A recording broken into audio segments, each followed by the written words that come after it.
کہتے ہیں کہ میں یہ نشانیاں یاد کر لیں اور وہ 2-4 دن کے بعد انتقال کر گیا. اس کی تدفین کی اور پھر میں نے رخت سفر باندھا اور یثرب کی جانب جاتا ہوا ایک قافلہ مجھے غموریہ سے ملا. تو میں نے کہا مجھے بھی ساتھ لیتے جاؤ، میرا قصد بھی وہاں کا ہے. تو انہوں نے کہا آ جاؤ، لیکن انہوں نے میرے ساتھ زیادتی کی کہ مجھے اپنا غلام بنا لیا. لیکن مہربانی یہ کی کہ جا کے بیچا یثرب میں. یہ مدینہ المنورہ کا پرانا نام ہے. جا کے مجھے یثرب میں مدینہ المنورہ میں جا کے ایک یہودی کے ہاتھ بیچ دیا. اس نے مجھے اپنے باغ کی گوڈی اور کام کاج میں لگا دیا. میں ایک امیر باپ کا بیٹا تھا لیکن حق کی تلاش میں نکلا تھا. میں نے کہا کوئی بات نہیں، اور میں جا کے اس کی نوکری کرنے لگا اور اس دن کے انتظار میں تھا کہ نبی آخر الزمان تشریف لائیں. ایک وقت بیت گیا غلامیاں کرتے ہوئے. کہتے ایک دن میں اپنے باغ میں کھجورے توڑ رہا تھا کہ ہواؤں میں خوشبو نہیں پھیل جاتی. چاروں طرف سے طلع البدر علینا کی صدائیں گونجنے لگی. میں سمجھ گیا ہواؤں کی خوشبو بھی بتا رہی تھی کہ کوئی آنے والا آ گیا. میں نے چھلانگ لگائی اور دوڑ پڑا. میرا مالک سمجھا شاید غلام بھاگ رہا ہے، اس نے دوڑ کے مجھے پکڑ لیا. میں نے کہا کہ میں بھاگ نہیں رہا، میں نوکر تمہارا ہی ہوں، میں غلام تمہارا ہی ہوں، لیکن دل غلام کسی اور کا ہے. میں نے کچھ کھجورے صدقے کی نیت سے لی اور میں حضور کی خدمت میں جا پہنچا اور میں نے جا کے پیش کی. تو فرمایا کہ ہم پیغمبر صدقہ تو نہیں لیتے. کہتے ہیں کہ نشانی ایک پوری ہو گئی، لیکن حضور کا چہرہ بتا رہا تھا یہ وہی ہے. لیکن میں نے بھی در بدری کی خاک چھانی تھی، کبھی عرش پر، کبھی فرش پر، کبھی ان کے در، کبھی در بدر. غم عاشقی تیرا شکریہ، میں کہاں کہاں سے گزر گیا. میں نے کہا کہ میں دوسری نشانی بھی دیکھوں گا. تو میں نے پھر کچھ دن ڈال کر کے دوبارہ ہدیے کی نیت سے کھجورے لا کے حضور کو پیش کی. فرمایا ہاں ہم ہدیہ قبول کر لیتے ہیں. کہتے میرا دل تو مطمئن ہو گیا تھا، لیکن میں چاہتا تھا تیسری نشانی بھی دیکھ لوں، لیکن وہ مجھے موقع نہیں مل پا رہا تھا. ایک دن حضور میرے باغ میں تشریف لائے اور آپ نے اپنی چادر اپنے مبارک کندھوں پہ ڈالی ہوئی تھی اور میں حضور علیہ السلام کی پشت کے پیچھے پیچھے ہوتا تھا. میری آرزو یہ تھی کہ ہوا کا کوئی تیز جھونکا آئے اور چادر ہٹ جائے اور میں مہر نبوت دیکھ لوں. آقا کریم میرے ارادہ قلب سے آگاہ ہوئے. فَأَلْقَى إِلَيَّ رِدَاءَهُ، حضور نے چادر اتار کے میری جانب پھینکی اور کمر کو خم دے کے میری جانب کرتے ہوئے کہا انظر الی ما امرت بہ، اس پادری نے جو بتایا تھا دیکھ لے. تو کہا میں نے دیکھا تو دو کندھوں کے درمیان مہر نبوت تھی. اللہ اکبر. کیسے گلی گلی کی خاک چھانی، در بدری کی جو ہے وہ خاک چھانی اور پھر جا کے اس چوکھٹ پہ پہنچے. یہ مشقت آپ کو تو نہیں سہنی پڑی. یہ مشقت جو نستورہ نے سہی، جو بحیرہ نے سہی، جو سلمان فارسی نے سہی، وہ مشقت میں نے تو گوارا نہیں کی. ہم تو آغوش مادر میں آئے تو ہمیں مبارک ملی، تم حضور کے غلام بن کے آئے ہو. اللہ اکبر. اقبال کہا کرتے تھے نام تو از پدر آموختم، حضور آپ کا نام میں نے اپنے باپ سے سنا تھا. میں تو ماں کی آغوش میں تھا تو ماں نے لوریاں ہی حضور کے نام کی دی تھی. تو یہ میری خوش بختی، میری خوش قسمتی کہ میں تیرا امتی. ایک دن کا محفل میلاد کیا، ساری زندگی حضور کے نام پہ لگا دو، حق کے شکر پھر بھی ادا نہ ہو. ہمارے بدن پہ اتنے بال نہیں ہیں جتنے رسول اللہ کے احسانات ہیں. ہمارا بال بال قرض رسالت میں جکڑا ہوا ہے. ہماری خوش بختی کہ ہم اس اعزاز سے مالا مال ہوئے. کنتم خیر امت اخرجت للناس، یہ آپ کو کہا گیا ہے نا، یہ مجھے کہا گیا ہے. مجھے بتاؤ ہم اس لائق ہیں، ہم اس اہل ہیں کہ اتنا بڑا اعزاز پائیں؟ لیکن اصل شرف مکان کا نہیں ہوتا، شرف مکین کا ہوتا ہے. تو حضور کے صدقے سے ہمیں یہ اعزاز ملا، ہمیں یہ عزت ملی. آقا کریم نے فرمایا کہ ایک شخص فجر سے لے کر شام تک مزدوری کرتا ہے، اس کو ایک کی رات ملتا ہے مزدوری. دوسرا ظہر سے لے کر شام تک مزدوری کرتا ہے، اس کا وقت تھوڑا ہے لیکن اس کو بھی ایک کی رات ملتا ہے. تیسرا عصر سے لے کر مغرب تک مزدوری کرتا ہے، اس کو 2 کی رات ملتے ہیں. وقت اس کا دونوں سے کم لیکن اس کی مزدوری 2 گنا. میں پہلی مثال یہود کی ہے، دوسری مثال نصارہ کی ہے اور تیسری مثال میری امت کی ہے. ایک ہی رات لیلۃ القدر کی ایسی ہے کہ 1000 مہینوں سے بہتر ہے. ایک نیکی کرو گے 10 نیکیوں کا ثواب ہے. ایک دانہ اللہ کی راہ میں خیرات کرو گے 700 گنا ثواب ملے گا. اور اگر توفیق یاوری کرے، اللہ کی مدد نصرت شامل ہو تو حرم میں ایک سجدہ کرو گے 1,00,000 سجدوں کا ثواب ملے گا. ایک نیکی کرو گے 1,00,000 نیکیوں کا ثواب ملے گا. یہ کتنا بڑا اعزاز ہے، یہ کتنا بڑا شرف ہے. یہ مجھے دیا گیا، یہ آپ کو دیا گیا. میرے اور آپ کی عمل اگر ہم دیکھیں تو ہمیں شرم آئے، لیکن کنتم خیر امت اخرجت للناس، یہ اعزاز حضور کے صدقے سے دیا گیا، تو اس لیے اس کا شکرانہ ہے یہ محفل میلاد. اور آقا کریم علیہ الصلوۃ والسلام سے محبت کیوں نہ کریں؟ یار میں تو سینے میں دھڑکتا ہوا دل رکھتا ہوں نا، آپ تو سینے میں تڑپتا ہوا سیماب کی طرح دل رکھتے ہیں، اور دل مجبور ہے محبت کرنے کے لیے. جہاں حسن ہوگا دل ادھر دپکنے لگے گا، اور کائنات کے سارے حسن حضور کے قدموں کی خیرات. اللہ اکبر. اعظم چشتی کی تو حیرت ہی ختم نہیں ہوتی. سمجھا نہیں ہنوز میرا عشق بے ثبات، تو کائنات حسن ہے یا حسن کائنات؟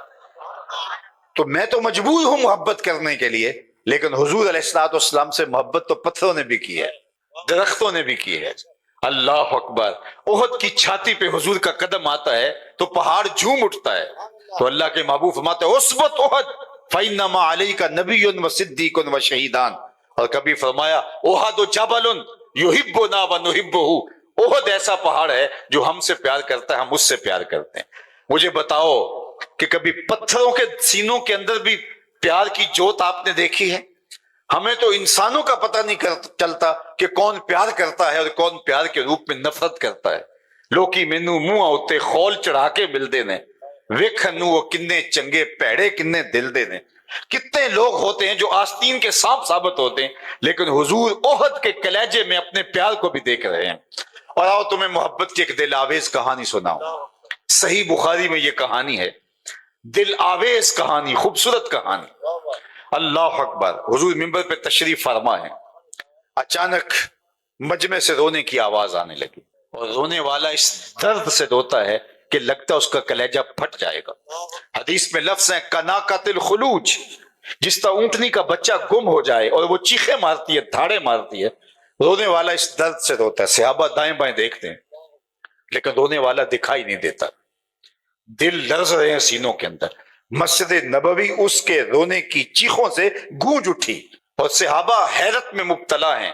رونے والے کے رونے میں درد بھی ہے، اور اس کی چیخیں اس سے مسجد گونج اٹھی ہے. اور حیرت یہ ہے کہ رونے والا اس درد سے روتا ہے اور وہ دکھائی بھی نہیں دیتا. فنزل النبی صلی اللہ علیہ وآلہ وسلم عن المنبر. جب اس کی چیخوں پکار بڑھ گئی اور مسجد نبی گونج اٹھی تو حضور منبر سے نیچے اترے، اور ایک سمت چل دی ہے. کھجور کا ایک خشک تنا پڑا ہوا تھا، حضور نے جا کے اس کو اپنی آغوش میں لے لیا. یہ پہلی بار ایسا ہوا تھا کہ منبر بن کے آیا اور حضور پہلے دن منبر پہ جلوہ فروز ہوئے، ورنہ کھجور کا خشک تنا تھا ایک، حضور اس کے ساتھ ٹیک لگا کے واز کیا کرتے تھے. لوگ زیادہ ہو گئے تو صحابہ نے کہا کہ منبر ہونا چاہیے تاکہ دور والے بھی حضور کی زیارت کے نور سے مالا مال ہو سکے. تو آج جب منبر بچھایا گیا تو اس تنے کو صحابہ نے اٹھا کے مسجد کے کونے میں ڈال دیا. تو یہ اس کے رونے کی آواز تھی. حضور گئے اور جا کے اس کو اپنی آغوش میں لے لیا. جس طرح بچھڑا ہوا بچہ ماں کی گود میں آ جائے تو اس کی ہچکیاں بن جاتی ہیں، اس تنے کی ہچکیاں میں بخاری کی روایت آپ کے سامنے رکھ رہا ہوں. امام سبودی نے تو بڑی تفصیل کے ساتھ اس کو وفاء الوفا میں لکھا. اس کی ہچکیاں بن گئی، گگھی بن گئی، اور وہ سسکیاں لے لے کے رونے لگا. اور آقا کریم علیہ السلام اس کے اوپر اپنا دستے شفقت پھیرتے چلے جا رہے ہیں، اور اس کی آواز بتدریج کم ہوتی چلی جا رہی ہے. پھر آہستہ آہستہ حضور تسلی دی، وہ خاموش ہوا، حضور واپس منبر پہ تشریف لے گئے. صحابہ کی آنکھوں میں حیرت تھی، استعجاب تھا. کبھی درخت بھی روئے ہیں، کبھی خشک تنوں سے بھی چیخنے کی آواز آئی ہے. زندگی میں پہلی مرتبہ یہ منظر دیکھا تھا. تو صحابہ کی آنکھوں میں جب حضور نے سوال دیکھا تو ایک جملہ ارشاد فرمایا، لو لم افعل هكذا لحن الى یوم القیامہ. اے صحابہ سن لو کان کھول کے، اگر میں منبر سے اتر کے اپنے عاشق زار کو تسلی نہ دے کے آتا، یہ قیامت تک روتا ہی رہتا. اس کی چیخیں دنیا سنتی، یہ میرے فراق میں کبھی چپ نہ کرتا. حضرت حسن بصری رضی اللہ تعالیٰ عنہ اس حدیث کی روایت کرتے ہوئے بلک بلک کے رونے لگے. کہا ایک درخت کے کلیجے میں حضور کا اتنا پیار ہے، ہم تو سینے کے اندر دل رکھتے ہیں، ہم حضور کی محبت کے اندر کیوں نہیں روئیں گے؟ ہم آنسوں کا خراج کیوں نہیں دیں گے؟ یہ حضور کی محبت ہے، یہ حضور کا پیار ہے، یہ حضور علیہ الصلوۃ والسلام کی الفت کے رنگ ہیں. ایک صحابی جن کا نام صوبان ہے، آقا کریم نے فرمایا کہ کیا ہے صوبان تمہیں؟ تم بڑے کمزور دکھائی دے رہے ہو, تمہیں کوئی بیماری ہے؟ عرض کی حضور مجھے کوئی بیماری نہیں, ایک خیال نے مجھے کمزور کر دیا, ایک سوچ نے میرا یہ حال کر دیا. فرمایا کیا ہوا؟ کیا تمہارا خیال ہے جو تمہارے اوپر غالب آیا اور تمہاری صحت گر گئی؟ کہا کہ ایک خیال یہ آیا کہ اب جب دل اداس ہوتا ہے حضور کو آ کے دیکھ لیتے ہیں, تو جنت میں ہم اگر گئے بھی تو کسی نچلے درجے میں ہوں گے, حضور تو پیغمبروں کے ساتھ اوپر والے درجے میں ہوں گے, وہاں تو حضور کی زیارت نہیں ہوگی. تو اس خیال نے میرا یہ حال کر دیا ہے.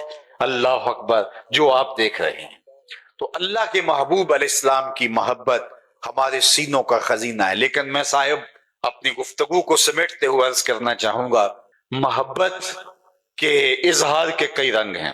آپ کی یہ محفل یہ بھی محبت کے اظہار کا ایک رنگ ہے.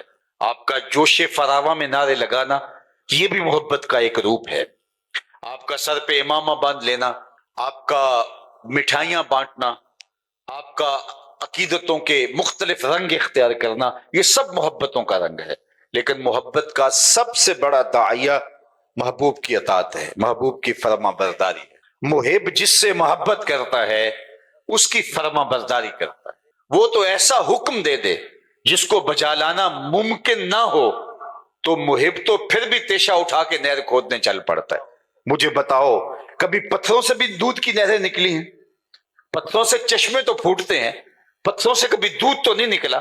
لیکن جب فرہاد کو شیری نے کہا کہ میں تو تمہیں وصل تب دوں گی کہ اگر تم پہاڑ سے نہر دودھ کی کھود کے لاؤ گے, تو وہ ہاتھ میں تیشہ لے کے اسی کام کے لیے چل نکلا کہ اگر یہ شرط ہے وصل کی تو پھر میں اس کام کے لیے چلتا ہوں.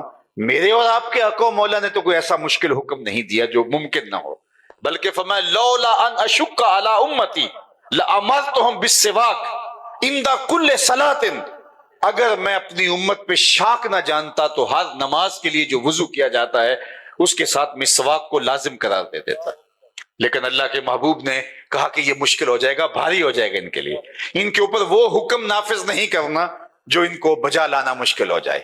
وہی حکم دیے جس کے بغیر چارہ نہیں تھا, جس کو بجا لانا ضروری تھا.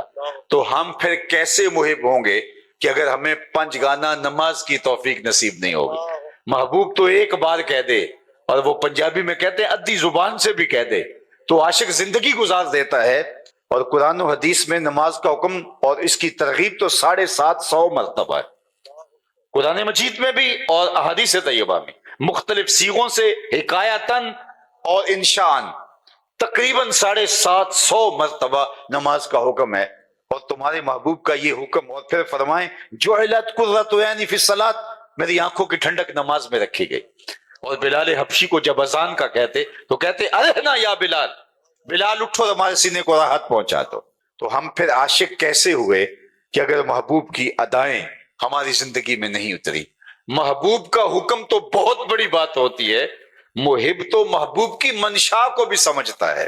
مدینے کی ایک گلی سے حضور کا گزر ہوا تو ایک ایسا گھر بن رہا تھا جو طرز تعمیر حضور کو کسی وجہ سے پسند نہیں تھی. تو آقا کریم نے گزرتے ہوئے پوچھا یہ کس کا گھر ہے؟ تو کہا فلاں انصاری صحابی کا. حضور علیہ السلام نے کچھ نہیں کہا, گزر گئے. کوئی اس صحابی کو ملا, کہا حضور علیہ السلام گزرے تھے, تیرے گھر کو دیکھا تھا, چہرے پہ پسندیدگی کے آثار نمودار نہیں ہوئے, شاید حضور کو پسند نہیں آیا. اس نے کہا اچھا ہاں بالکل ایسا ہی ہوا. اس نے کدال پکڑا اور مکان زمیں بوس کر دیا. 2-4 دن کے بعد آقا کریم کا دوبارہ گزر ہوا تو وہاں ملبے کا ڈھیر پڑا ہوا تھا. کہا اس صحابی کو بلاؤ. بلایا, کہا میں گزرا تھا تیرا مکان دیکھا تھا, آج ملبے کا ڈھیر دیکھ رہا ہوں, کیا ہوا؟ کہا حضور میں نے خود گرایا ہے. فرمایا کیوں؟ عرض کی سنا تھا آپ کو پسند نہیں, سنا تھا آپ کو پسند نہیں, میں سر سے لے کر پاؤں تک دیکھوں میرا کیا کیا حضور کو پسند نہیں, میں عقیقے سے لے کر ولیمے تک دیکھوں میرا کیا کیا حضور کو پسند نہیں, میں گھریلو زندگی سے لے کر کے کاروبار تک دیکھوں میرا کیا کیا حضور کو پسند نہیں, میں نجی سے زندگی سے لے کے امور سیاست تک دیکھوں میرا کیا کیا حضور کو پسند نہیں. محمد دی زیارت محمد دے رنگ وچ, چوں بنا میں مصطفیٰ خانم درود, از خجالت آپ می گردد وجود, عشق می گویت کے محکوم غیر, سینائے تو از بتا مانند دیر, تا نداری از محمد رنگ و بو, از زبان خود میالہ نام ہو. کہا کہ اگر ان کے طریقہ حیات کو اختیار نہیں کرتا تو اپنی زبان سے ان کا نام میلا نہ کرنا. ان کا اگر ہوا ہے تو پھر ان کا ہو کے دکھا. میرے استاد فرمایا کرتے تھے یہ نہ ہو کہ لوگ تمہیں پوچھے تم کون ہوتے ہو اور تمہیں بتانا پڑے صاحب مسلمان ہوتے ہیں، یہ دیکھو مذہب کے خانے میں اسلام لکھا ہے. آپ فرمایا کرتے تھے صاحب نہ کسی کو پوچھنے کی نوبت آئے نہ تمہیں بتانے کی ضرورت. تمہاری وضاقتہ طرز زندگی ایسی ہونی چاہیے تم دور سے آ رہے ہو لوگ کہیں وہ دیکھو حضور کا غلام آ رہا ہے. نور آنکھوں میں تو چہروں پہ اجالے ہوں گے، مصطفیٰ والوں کے انداز نرالے ہوں گے. اللہ کے محبوب علیہ السلام تشریف فرما تھے. ایک صحابی آئے اور وہ ایک طویل سفر کے بعد مدت کے بعد مدینہ المنورہ میں آئے تھے، غالباً بحرین سے آئے. انہوں نے حضور علیہ السلام کو سلام عرض کیا. آقا کریم نے رخ پھیر لیا. وہ سمجھے کہ اتفاقاً ہو گیا، کبھی ایسا ہو جاتا ہے، تو جدھر حضور نے رخ پھیرا ادھر سے جا کے پھر دوبارہ سلام عرض کی. آقا علیہ السلام نے پھر رخ پھیر دیا تو وہ بہت پریشان ہوئے، سمجھ گئے کہ حضور علیہ السلام ناراض ہیں، لیکن انہیں یہ نہیں پتا تھا کہ ناراضگی کی وجہ کیا ہے. وہ صحابہ کو پوچھتے پھر رہے ہیں کہ حضور علیہ السلام ناراض ہیں، لیکن یہ سمجھ نہیں کہ ناراض کیوں ہیں. تم بتا سکتے ہو کہ ناراضگی کی وجہ کیا ہو سکتی؟ ہمارا بڑا بزرگ استاد پیر مرشد والد ناراض ہو جائے اور ہمیں پتہ نہ ہو کہ ناراضگی کی وجہ کیا، ہم خود ناراض ہو جاتے ہیں. لیکن وہ صحابی پوچھتے پھر رہے ہیں کہ حضور علیہ السلام مجھ سے ناراض ہیں، مجھے سمجھ نہیں، تم کچھ بتا سکتے ہو؟ انہوں نے غور کیا، کہا ہاں یہ جو تو نے سونے کی انگوٹھی پہن رکھی ہے ناراضگی کی وجہ یہ ہو سکتی ہے، کیونکہ آقا کریم اس کو منع کر فرما چکے. سونا چاندی ریشم مردوں کے لیے حرام ہے، اس کو آتش دوزخ کا انگارہ قرار دیا حضور نے. تو کہا حضور کی ناراضگی کا سبب شاید یہ ہو چونکہ تم یہاں تھے نہیں اور تمہیں پتہ نہیں، بعد میں ممانعت آئی ہے اور ناراضگی کا سبب یہ ہو سکتا ہے. وہ آگے بڑھے، وہ سونے کی انگوٹھی اتار کے حضور کو پیش کرتے ہوئے کہا حضور اس وجہ سے ناراض ہیں، یہ رہی. آقا کریم نے پکڑا اور یوں پھینک دے. ناراضگی کی وجہ یہی تھی. ناراضگی ختم ہو گئی، مجلس چلتی رہی. جب مجلس اختتام کو پہنچی لوگ گھروں کو پلٹنے لگے اور یہ بھی واپس جانے لگے تو کسی نے توجہ دلائی کہ وہ انگوٹھی تو اٹھا لو، تمہاری بیوی تو پہن سکتی ہے، تم اگر شرعن نہیں پہن سکتے لیکن بیوی تو پہن سکتی ہے اور تمہاری ملکیت ہے، اٹھا لو. تو صحابی نے کیا جواب دیا وہ سنیے، اور میری گفتگو اختتام کو پہنچ گئی اور اس کو ان کانوں سے نہیں دل کے کانوں سے سنیے. جب صحابہ نے کہا وہ انگوٹھی اٹھا لو تو اس نے کیا کہا، واللہ لا آخذہ وقد طرحہ رسول اللہ صلی اللہ علیہ وآلہ وسلم. اس نے کہا اللہ کی قسم میں اس انگوٹھی کو کبھی نہیں اٹھاؤں گا جس کو میرے حضور نے پھینک دیا ہے، پڑی رہے میں کبھی نہیں اٹھاؤں گا. یہ سونا ہے، ہیرا ہے، موتی ہے، جوہر ہے، پکھراج ہے، لال ہے، کچھ بھی ہے پڑا رہے، نہیں اٹھاؤں گا جس کو میرے حضور نے پھینک دیا.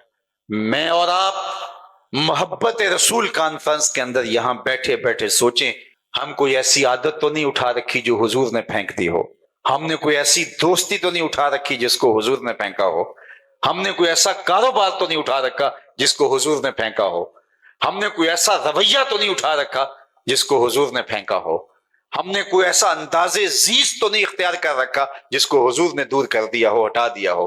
یہ مجھے اور آپ کو سوچنا ہے. یہ محض رسمی اجتماع کے طور پہ ہم جمع ہونے کی عادت چھوڑیں، ہم محافل سے مجالس سے سیکھ کے جائیں اور اپنی زندگیوں کے اندر ایک مثبت تبدیلی لا کے ایک نئی زندگی کا آغاز کیا کریں. ہمارے آقا و مولا نے ہمیں جو زندگی عطا کی، خوبصورت زندگی عطا کی، لقد کان لکم فی رسول اللہ اسوۃ حسنہ، اللہ اکبر، کہا کہ ایسا اسوہ چھوڑا ہے جو سراپا جمال ہے، سراپا حسن ہے. ان کے مطابق زندگی گزارو گے تو زندگی گزارنے کا لطف آ جائے گا، زندگی گزارنے کا سرور نصیب ہوگا. تو اپنی زندگی ان کے بتائے ہوئے طریقے کے مطابق گزاریں. یاری لا توں پاک نبی سنگ اے پر پوری یاری، پھر درود قبول ہے تیرا لکھ نہ لو ایک واری. تو اپنی زندگی کو ان کے بتائے ہوئے اصول کی مطابقت کے اندر میں اور آپ بسر کرنے کا عہد کر کے یہاں سے اٹھیں